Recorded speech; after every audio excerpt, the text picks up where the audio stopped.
su participación en este webinar tan interesante como es la Guía Definitiva en Ciberseguridad 2023.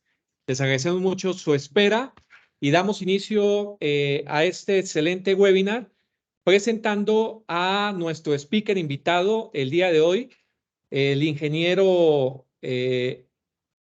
Eric Ruiz, ingeniero maestro ya, una persona que efectivamente es un reconocido consultor en seguridad de la información, altamente experimentado con una trayectoria profesional de más de 10 años.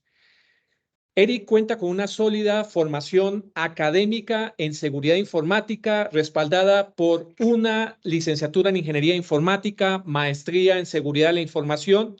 Igualmente está certificado en ethical hacking. Eric posee una combinación excelente en conocimientos técnicos y enfoque, obviamente relacionados con el negocio, que permite comprender no solamente los aspectos técnicos y operativos de la seguridad de la información, sino también los impactos comerciales que puedan causar. Eric, bienvenido. Un placer tenerte en este webinar el día de hoy. Hola, muchas gracias, Meino. El placer es mío. También muchas gracias por la presentación y la semblanza. Perfecto, Eri, pues a todo señor, todo honor, estás muy bien preparado y te agradecemos mucho el tiempo que nos dedicas el día de hoy. Tenemos una agenda bastante interesante para impartirles a ustedes este conocimiento que Eric ha reunido en su larga experiencia profesional. La agenda básicamente está compuesta de inicialmente arrancar con los conceptos básicos, posteriormente ver las tendencias acerca de ciberseguridad hoy en día en las empresas, posteriormente conocer unas cifras de ataques recientemente en los últimos meses de México y posteriormente ver algunas de estas noticias relevantes a nivel tanto mexicano como internacional y posteriormente mirar cuáles pueden ser esas recomendaciones necesarias para que una organización esté protegida hoy ante este mundo de la ciberdelincuencia. Pues comencemos. Adelante, Eric. ¿Qué podríamos definir como los conceptos claves que deben tener cualquier organización, cualquier empresa en cuanto a la parte de ciberseguridad? ¿Qué nos puedes comentar sobre estos conceptos? Muy bien, tal vez este tema sea un poco trillado, pero en realidad son los pilares. Como bien se conocen, son los pilares de la información. Estos pilares de información deben de tener eh, ciertas características para que se considere que la información se encuentra segura. Estas características son la confidencialidad, la integridad y la disponibilidad. Lo que vamos a estar buscando en todo momento es proteger la información, que esta información conserve estos valores, que es la confidencialidad, la integridad y la disponibilidad. En conjunto, estos valores lo que van a hacer es que la información se encuentre segura. Si nosotros no tenemos la capacidad de conservar estos valores o estos pilares, la información se considera que está insegura o que ha sido vulnerada. La confidencialidad es sencillamente la protección de la información contra el acceso no autorizado. Esto implica que vamos a asegurarnos de que personas que no tengan la autorización no puedan tener acceso a cierta información. La confidencialidad siempre va a buscar prevenir la divulgación. Entre más personas o entre más agentes conozcan la información, se puede decir que la confidencialidad va a ir cambiando y se tiene que ir colocando diferentes controles para conservarse, ¿no? La integridad está relacionada directamente con la precisión de la información y consiste en garantizar que los datos no sean alterados de manera no autorizada. Estos datos o esta información no va a ser modificada ni en su almacenamiento, ni en su transmisión, ni en su procesamiento. Cabe recalcar que de manera no autorizada. La integridad lo que busca es que la información se encuentre tal como nosotros la colocamos. Imaginemos que tenemos una carta, esta carta la guardamos dentro de un cofre y esa carta no debe ser modificada en ningún momento durante el almacenamiento o durante el transporte del mismo. Tal como nosotros la enviamos es como la debemos leer. Por último, la disponibilidad es otro concepto que debemos conocer, que implica asegurarse de que la información esté accesible cuando se necesite. El ejemplo clásico, nosotros queremos ver el saldo de nuestra cuenta. Si nosotros queremos ver el saldo de nuestra cuenta bancaria y no tenemos acceso en ese momento, pues decimos que no está disponible la información, ¿no? Hay una indisponibilidad de la misma. Entonces, la disponibilidad es cuando nosotros requerimos el revisar el saldo. Entonces, si nosotros necesitamos revisar en este momento debe estar disponible para que podamos consultarlo. En caso de que no esté disponible, decimos que existe una indisponibilidad de la información. Estos tres pilares deben de conservarse para decir que la información se encuentra garantizada, que se encuentra segura. Sobre todo, la información sensible. La información sensible es sumamente importante para las empresas y para nosotros como personas, puesto que esta información puede causar algún tipo de, por ejemplo, eh, afectación personal o afectación en la reputación de la empresa. La información sensible siempre va a ser de carácter primordial, tanto de forma personal como para las empresas. Si alguno de estos tres pilares se pierde, la información se ve comprometida y por lo tanto esta información no se considera segura. Eso es los primeros conceptos que podemos tener respecto a ciberseguridad. Es en lo que se basa todo en la conservación de estos tres principios, estos tres pilares. Pero para esta conversación que vamos a tener el día de hoy, me gustaría agregar dos conceptos más, que es la seguridad de la información y el Internet de las cosas.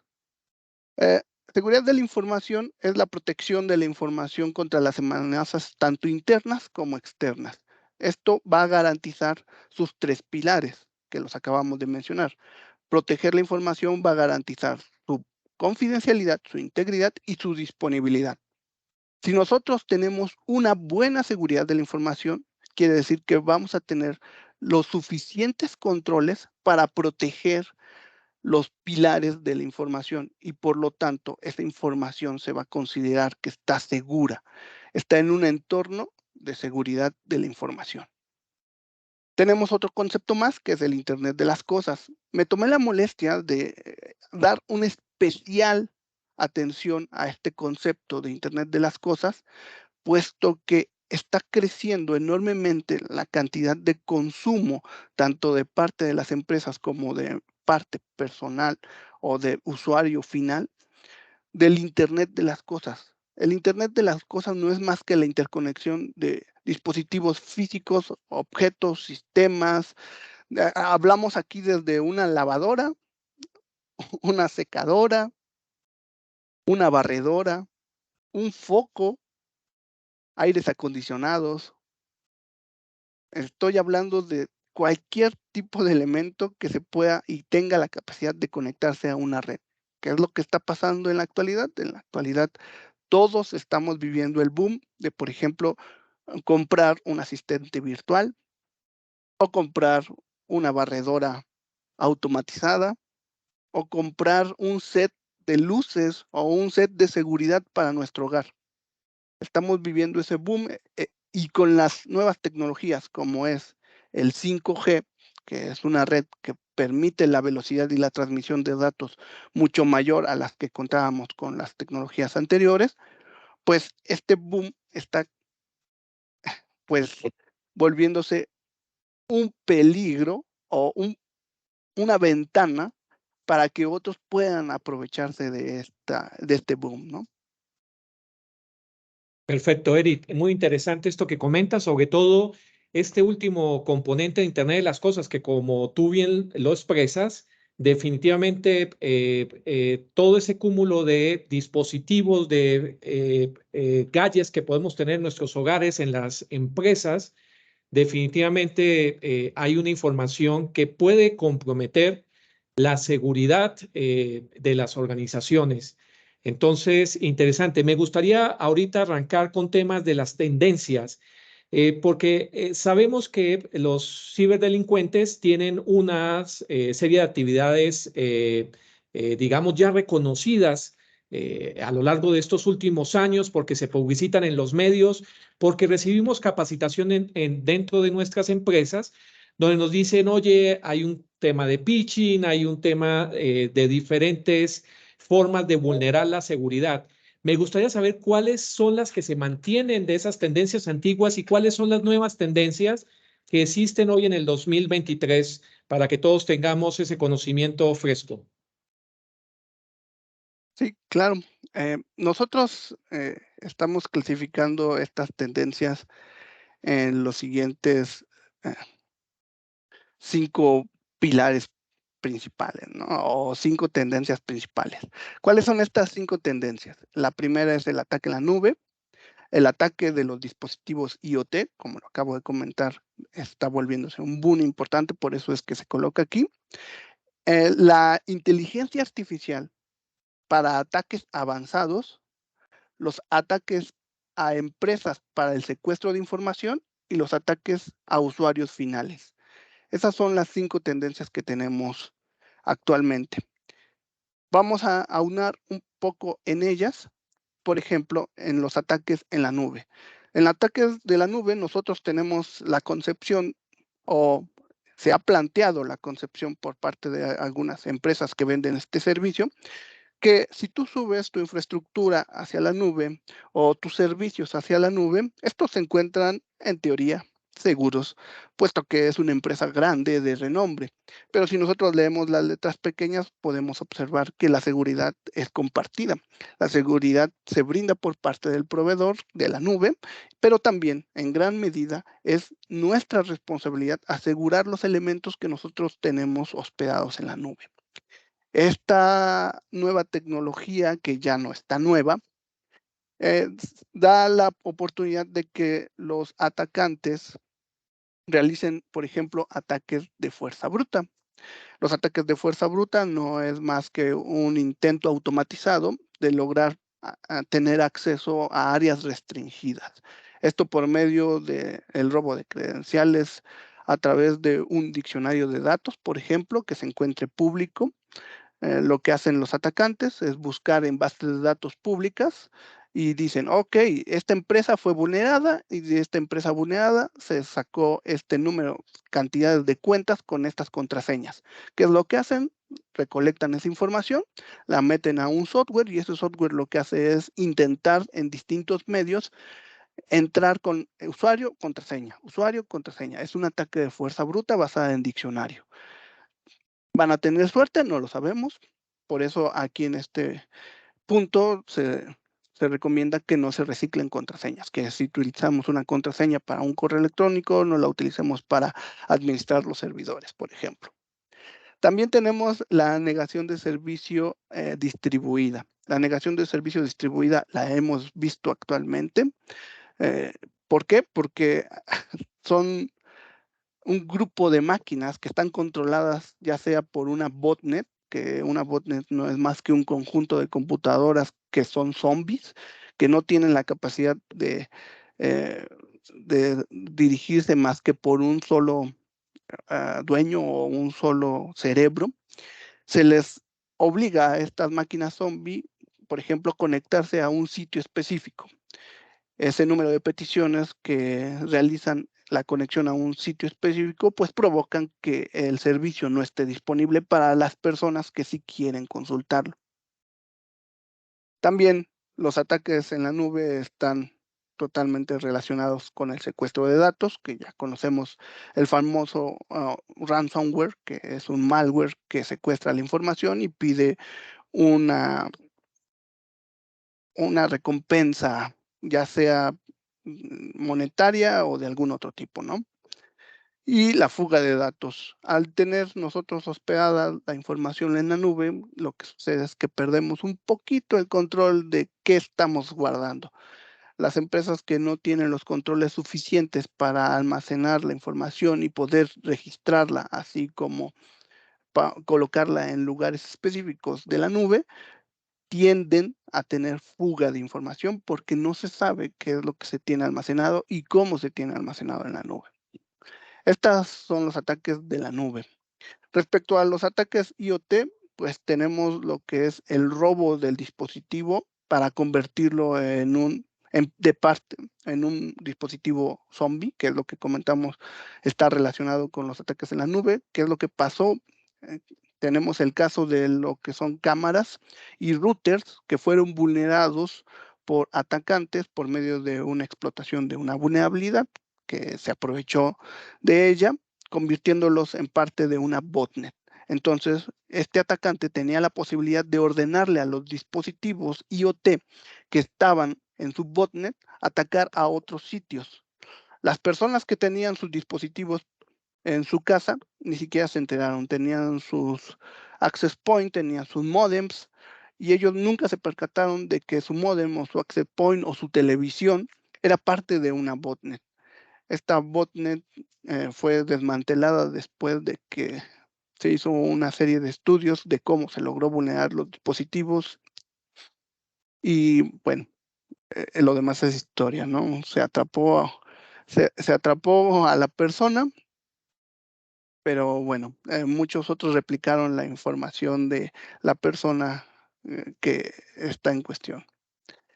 También tenemos la parte de ataques de intercepción de datos. Esto en IoT se debe a la mala configuración de los dispositivos. Muchas veces damos de alta nuestra lavadora, nuestra secadora, en la misma red con la que navegamos en Internet o con la que trabajamos para los que realizamos home office, ¿no? Esto es una muy mala práctica porque en caso de que alguno de los dispositivos sean vulnerados, lo que va a suceder es que van a tener acceso a la misma red donde nosotros estamos llevando información sensible, por ejemplo, de la empresa.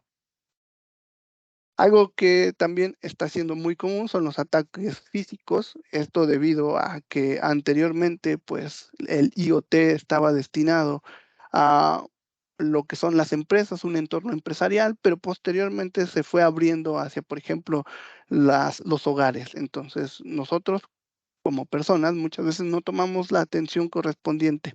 Podemos colocar una cámara al nivel de piso, podemos colocar una cámara para que alguien tenga acceso a ella, robarla físicamente, la toma y se la lleva, y de esta forma poder, por ejemplo, observar qué hay en la memoria de la cámara, ¿no? Es un ataque físico y es una tendencia que se está llevando en la actualidad. Entran a los hogares, roban la información, entran a las empresas, roban la información a través de los dispositivos IoT. También tenemos lo que es el secuestro del dispositivo para espionaje, extorsión y chantaje. Esto es un tema muy delicado. Hay un dispositivo muy famoso que se vende en Internet, se llama iRing. Este dispositivo se utiliza para hacer un timbre inteligente. El timbre inteligente tiene una cámara, tiene un sonido, tiene un control remoto. ¿Qué es lo que sucedió? Que por algún tipo de falta de control, un empleado estaba teniendo la capacidad de ver los videos que estos dispositivos eh, grababan. Entonces, ¿qué es lo que se presta a esto? Al momento de que la persona que trabajaba en la institución podía ver estos videos, se descubrió que lo estaba usando para un fin de espionaje, extorsión y chantaje. Él podía recolectar pedazos de estos videos y una vez que tenía estos videos podía chantajear a las personas diciendo, ¿sabes qué? Tengo un video tuyo donde estás en tu casa y no estás en la mejor posición, ¿no? Muy bien, el siguiente rubro es la inteligencia artificial para ataques avanzados. Esto está volviéndose una tendencia y es sumamente peligroso. Anteriormente, los ataques de phishing, por ejemplo, que es una suplantación de identidad, donde se hacen pasar por una institución o por una persona por medio de un correo electrónico falso, era escrito por un guión. Tenían un guión, se enviaba a una serie de personas y una vez que se enviaba, pues quien caía, qué bien, y quien no, también. Actualmente estos ataques de phishing se están volviendo más sofisticados. ¿Por qué? Porque ahora están utilizando la ingeniería, la inteligencia artificial para entrenar algoritmos y estos algoritmos poder crear un phishing sofisticado, como si estuviéramos hablando, por ejemplo, de una institución bancaria. Y no solamente eso, sino que también tienen la estadística de cuántas personas caen y con qué correos electrónicos creados con inteligencia artificial de phishing tienen mayor posibilidad de que las personas caigan. Ya hay un análisis de datos por parte de los actores maliciosos. También se está generando malware personalizado, como sabemos, ya con la inteligencia artificial no es necesario que seamos expertos en programación. Ya tenemos la capacidad de decirle, oye, ¿sabes qué? Crea un programa que me cifre los datos. Parece que es una petición totalmente normal. Yo quiero proteger mis datos cifrándolos, pero pueden ser utilizados para crear, por ejemplo, un módulo de ransomware. Se puede utilizar ese conocimiento para el mal. También se está utilizando la inteligencia artificial para la detección y evasión de sistemas de seguridad. Nosotros contamos con protección como por ejemplo lo que son fireware y fireware de aplicación con inteligencia artificial. ¿Qué es lo que pasa? Que los atacantes están utilizando la propia inteligencia artificial para combatir estas soluciones de las empresas. Las empresas lo que hicieron fue colocar ciertos algoritmos que ayudan a detectar un ataque. Entonces, los actores maliciosos lo que hicieron fue revertir. Y estamos jugando a eso. Estamos utilizando la misma inteligencia artificial donde unos atacan y otros protegen. Y por último, también se está utilizando para la automatización de ataques. ¿Qué es lo que pasa en este momento? La inteligencia artificial tiene la capacidad de realizar tareas a un mucho mayor nivel que un ser humano. Al momento de tener esta capacidad, pues lógicamente tú puedes ordenarle a una inteligencia artificial que trabaje 24/7 a diferencia de un ser humano que no trabaja a 24/7, que necesita un descanso. Entonces la automatización de los ataques pues está creciendo aún mucho más con el uso de la inteligencia artificial. Y aquí tengo un rubro que parece que no tiene ningún tipo de punto, que son los ataques de la empresa para el secuestro de la información. ¿Por qué? Porque todos tenemos ya este conocimiento. Hemos visto miles de casos donde se secuestra la información de grandes empresas y se pide una recompensa. Estamos hablando del ransomware. Este caso, el ransomware, es un ransomware que ha ido evolucionando y en la actualidad lo preocupante es que ya no solamente es un ransomware que se crea por medio de un especialista en programación, sino que ya se conoce como ransomware as a service, un ransomware como servicio. En foros lo que hacen es venderte el acceso a una plataforma web. Tú entras a esta plataforma web y puedes configurar tu virus o tu ransomware como tú lo desees. Ya no necesitas ni siquiera saber programar. En la plataforma te dice, oye, ¿sabes qué? ¿Qué icono quieres? ¿Quieres que sea el icono de Outlook? ¿Quieres que sea el icono de Windows? Etcétera. Entonces, en ese momento ya no necesitas tener esa especialización. Pues interesante y sorprendente cómo está evolucionando estas técnicas de ataque y me sorprende muchísimo lo que comentaste sobre el uso de la inteligencia artificial, Eric, para precisamente hacer ataques más sofisticados, ¿no? Entonces, hay que redoblar estos temas de seguridad de la información en nuestras empresas. Les quiero recordar a nuestros asistentes que si tienen alguna inquietud, alguna pregunta que deseen formular, por favor utilicen el chat de este aplicativo Teams para formularla y al final de la sesión vamos a estar respondiendo con nuestro especialista Eric Ruiz, las inquietudes que lleguen a tener. Eric, me gustaría, ya que estuviste comentando precisamente estas tendencias, antes de pasar a las recomendaciones, me gustaría conocer algunas cifras particularmente relacionadas con nuestro país, con México, sobre precisamente cuáles son los incidentes de seguridad informáticos que atacan a nuestras empresas en el último año. ¿Qué nos puedes decir al respecto? Sí, claro. Aquí tengo una lámina especialmente diseñada para eso. Esto muchas veces toma de sorpresa a las personas, puesto que no se sabe de su existencia. El INEGI, el INEGI se encarga de recopilar y de registrar incidentes por medio de la Guardia Nacional. Estos incidentes son de seguridad informática.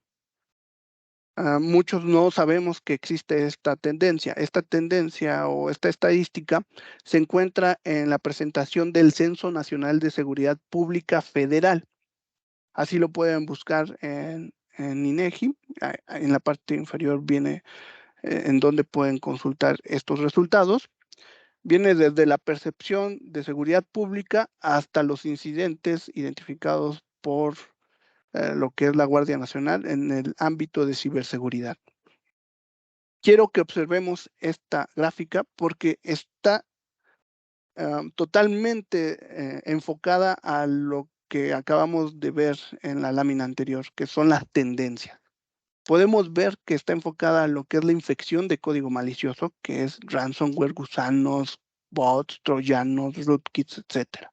Estamos viendo el phishing, ese crecimiento en la parte del reporte en vulnerabilidad de infraestructura de TI y ataques de negación de servicio, así como ataques de fuerza bruta y lo que es el defacement, que es cambiar la visualización de un sitio web por otro que nosotros decíamos. Hay una divulgación de información autorizada y el envío de correo spam. Como pueden observar, esta estadística está alineada directamente a lo que son las tendencias que mencionamos. Perfecto, Eric, muy interesante. Eh, Hay casos a nivel nacional y a nivel global que han suscitado preocupación, no solamente de los accionistas de las empresas, sino de los consumidores. Podemos, Eric, conocer algunos de estas situaciones que se han comentado a nivel mediático y que efectivamente nos pueden servir como orientación para las medidas que se deben implementar en nuestras empresas, ¿no? Sobre todo pensar que independientemente del tamaño de la organización, sea pequeña, mediana o grande, todas las empresas están expuestas a cualquier tipo de ataque. ¿Qué nos comentas, Eric, al respecto? Maynor, como bien lo comentas, no importa el tamaño de la empresa. La verdad es que actualmente los actores maliciosos lo único que quieren es una recompensa, muchas veces monetaria. Entonces, no importa si somos una pyme o somos una gran empresa. Ejemplo de ello, tenemos en abril de 2022 un ransomware, que es el malware que secuestra la información, atacó a Coca-Cola. Este ransomware es muy famoso, dado que es uh, de una dependencia, o por llamarlo de alguna forma, una rama rusa, porque este tipo de malware ya no es solamente un virus, sino ya es un grupo de personas. Ya podríamos decir que es una empresa que se dedica a esto, ¿no? A robar la información. Entonces, en el año 2022, en abril, Coca-Cola se vio afectada por este tipo de malware y esta información se encuentra actualmente a la venta. No se sabe realmente cuántas personas pueden comprar esta información, por lo tanto, pues se pierde la línea de que esa información sea segura. ¿Por qué? Porque no sabemos a qué manos va a dar. En septiembre del 2022 tenemos un caso muy sonado aquí en México, que es el hackeo de la Sedena. En este hackeo se, se recolectó muchísima información por parte del grupo autodenominado Guacamaya Leaks.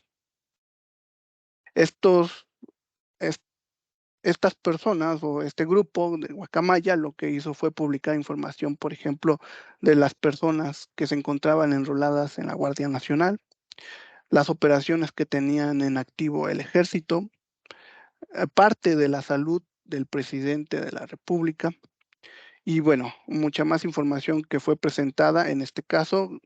Creo que fue una buena decisión por parte de los actores de amenaza, solamente se presentó hacia lo que son los medios de comunicación. Eso es lo que se argumentó, no sabemos si es real o no. En marzo del 2023, un grupo de ransomware que comento aquí, Black Cat, es un grupo que está causando mucha sensación porque Black Cat implementó lo que comenté hace unos minutos, que fue el ransomware as a service. Con el ransomware as a service, pues tuvo una amplitud mucho mayor. Este grupo atacó Ring, que es una filial de cámaras de seguridad de Amazon. Pobre Ring, la ha visto por todos lados. En ese momento, el grupo de ransomware robó información y se publicó un comunicado en el cual iba a filtrar la información si no se cumplían con ciertos parámetros que ellos decidieron. Acercándonos un poco más a nuestras fechas, en abril del 2023 tenemos otro hackeo más, pero en este caso fue a FEMSA. En este caso también igual fue un ataque de ransomware, un ataque de secuestro de información, pero no solamente se secuestró la información, sino que también se robó parte de esta información y se publicó. Se publicó de forma gratuita y otra de forma de paga. Entonces los actores de amenaza lo que hacen es beneficiarse por todos lados. Lo que hacen es hacer una extorsión a la empresa para que pague y no se publiquen sus datos. Y por otro lado, lo que hacen es vender esos datos. En julio de 2023 tenemos el triple hackeo al sistema del Conagua. Esto es un tema muy delicado, puesto que están poniendo en riesgo lo que son los últimos 15 años de registros de Conagua. Se ha tenido un poco de hermetismo respecto a este ataque, pero se dice que estos archivos han sido cifrados y no han sido recuperados por parte de Conagua. Estos son las cifras y los ejemplos que tenemos, Maynor. Pues muy interesante lo que comentas. eh, y me gustaría pues que ya entremos a conocer cuáles son las recomendaciones que has preparado precisamente para nuestra audiencia, como las medidas que debemos implementar, como las recomendaciones más certeras que podemos tener hoy en día las empresas y poder garantizar precisamente una seguridad acertada de nuestra información. Adelante, Eric. Muy bien, estos estamos teniendo aquí 3 consejos sencillos que son medidas a implementar. Por ejemplo, mantener los sistemas actualizados, ocupar soluciones de seguridad como son fireware, antivirus, detectores de amenazas, implementar contraseñas y políticas dentro de la institución para, por ejemplo, colocar contraseñas seguras, utilizar un sistema multifactor para que no utilicemos solamente una contraseña, sino un multifactor que nos va a ayudar a fortalecer que no solamente puedan entrar con usuario y contraseña, sino con un elemento tercero. Establecer controles de accesos y privilegios para saber quiénes entran a la información, cuándo y dónde. Y realizar auditorías y pruebas de seguridad regulares o recurrentes. Esto nos va a ayudar a reducir lo que es se conoce lo que es superficie de ataque, ¿no? Para no ir a ciegas, lo que nosotros recomendamos es implementar una defensa en profundidad. La defensa en profundidad tiene varios elementos. Los elementos van desde las políticas hasta los dispositivos que uno cuenta día al día. Las políticas engloban lo que son el aspecto físico, por ejemplo, de la red, lo que son los servidores, las aplicaciones, lo que son los celulares, etcétera, etcétera, etcétera. Para poder llevar esta defensa en profundidad, se recomienda el uso de algo conocido como SIS Benchmark, o son guías de seguridad. Estas guías de seguridad están alineadas en 3 rangos. Se conocen como tier, que es el tier 1, el tier 2 y el tier STIG o tier 3, nivel 3.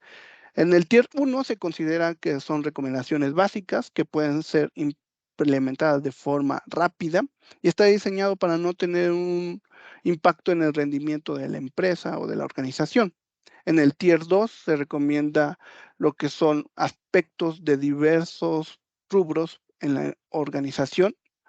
La única diferencia del Tier 1 es que en el Tier 2 sí se ve afectada un poco lo que es la usabilidad. Sabemos de esta balanza de usabilidad contra seguridad, por lo tanto, muchas veces la usabilidad de los sistemas dependen de qué tan seguros son. Sabemos que no siempre es grato, por ejemplo, llenar un formulario y que aparezca un captcha, ¿no? Los famosos letritas que aparecen cuando llenamos, pero es parte del sacrificio que tenemos que hacer. En el Tier 2 está pensado para que se protejan los sistemas, pero puede haber un impacto en el rendimiento de los mismos. Y por último, tenemos lo que es el Tier 3, STIG. Este Tier 3 está totalmente diseñado para gobierno, para lo que es ejército, no está tanto diseñado para las empresas o pymes, está diseñado más que nada para instituciones bancarias, de gobierno, inmobiliarias, que tienen información muy, muy sensible. Actualmente, pues está implementado totalmente en Estados Unidos y es una recomendación del CIS. ¿Qué es el CIS? El CIS es el Centro de Información de Seguridad de Internet. Esta es una institución sin fines de lucro que lo que hace es buscar que las cosas que estén publicadas en Internet o en el mundo sean más seguras. ¿Y cómo lo hace? A través de la publicación de guías. Son guías técnicas. Estas guías técnicas están divididas en sistemas operativos, software software de servidor, proveedores de la nube, dispositivos móviles, dispositivos de red, software de escritorio y dispositivos de impresión o multifuncional. Como puede ver, tenemos un grupo de guías que nos pueden ayudar a llevar un camino para segurizar o para llevar estas buenas prácticas y romper con las tendencias que mencionamos hace unos minutos. Interesante, Eric, estas recomendaciones, sobre todo que están alineadas con las mejores prácticas a nivel mundial. Eh, pues prácticamente ya estamos finalizando esta sesión. Les quiero recordar a todos nuestro auditorio que por favor, si tienen alguna inquietud, vayan formulándola y por favor escribirlas en el chat. Igualmente comentarles que tenemos en Kenos una unidad de negocio especializada precisamente en temas de ciberseguridad. Son 25 años contribuyendo a innovar y colocar en práctica las mejores recomendaciones desde elementos sencillos como hacer assessment o pentest, donde podamos conocer cuál es el nivel de vulnerabilidad de mi organización, de mi empresa, como también la posibilidad de implementar esas mejores prácticas, ya sea a través de ISO 27000, ya sea a través de ITIL, COVID, en fin, y todas las buenas recomendaciones que tienen los organismos especializados en este tema de ciberseguridad. Esta es una pequeña infografía, entonces, por favor, si tienen alguna inquietud, los estoy esperando para que puedan formular sus preguntas. Creo que ya tenemos aquí una primera pregunta, Eric. A ver, nos están cuestionando lo siguiente. Dice así, ¿cuál es la principal recomendación para protegernos de la inteligencia artificial? ¿Cuál crees que pueda ser esa principal recomendación para ataques generados con inteligencia artificial, Eric? Muy bien, vamos a resumirlo en una sola palabra, que es capacitación. Bien. Con la inteligencia artificial es bastante complicado poder protegernos, puesto que es como si estuviéramos hablando o luchando contra un superhumano. Esta inteligencia artificial tiene capacidades que un humano común no tiene. Por lo tanto, la capacitación y tener a nuestro personal con la protección suficiente respecto a los conocimientos de que existe este tipo de ataques, es la mejor opción que podemos tener. De acuerdo, perfecto. Tenemos una otra pregunta y nos cuestionan lo siguiente. Dice, ¿qué hacer en caso de robo de información por un malware como el ransomware?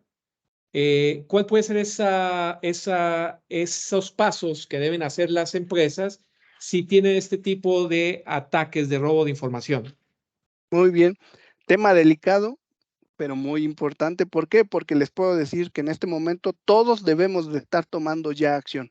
¿Por qué debemos tomar acción? Porque para poder combatir un ransomware, que es el secuestro de información, necesitamos tener preparación.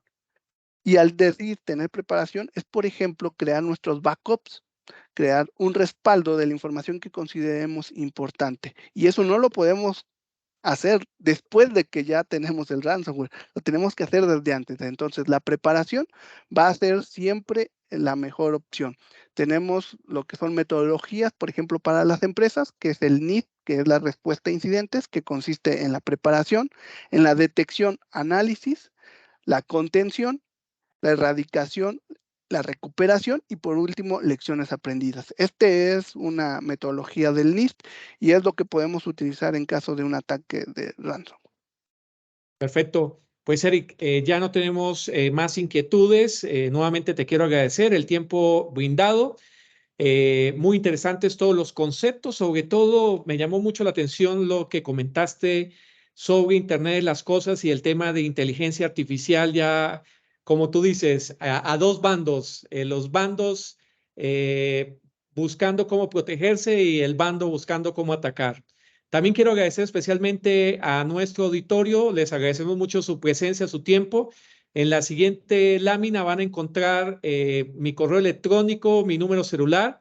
Si tienen alguna pregunta o alguna inquietud adicional, por favor no duden en escribirnos, en contactarnos. Estaremos con el mayor placer dando respuesta a cada una de sus inquietudes.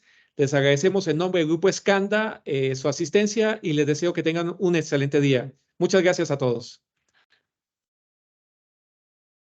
Muchas gracias a todos. Hasta luego.